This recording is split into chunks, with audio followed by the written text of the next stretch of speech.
Here comes the KX040-4.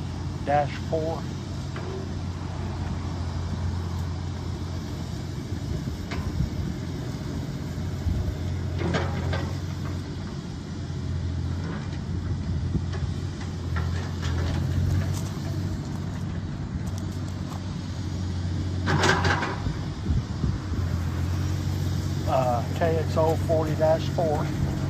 We just put brand new tracks on it yesterday. It's got a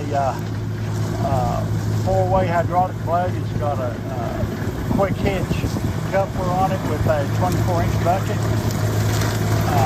closed cab,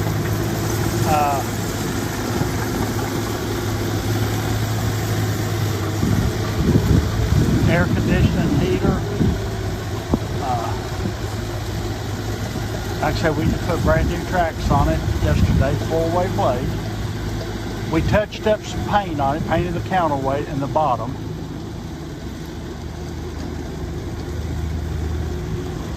And the bucket we painted. Auxiliary hydraulics.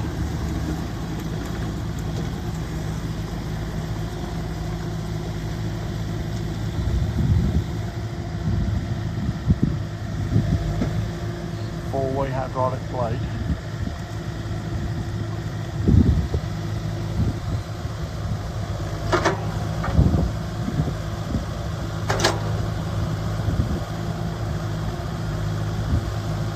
I'm thinking that might be a new 24-inch bucket on it, but no, it's not new, but it's almost. It looks awful nice.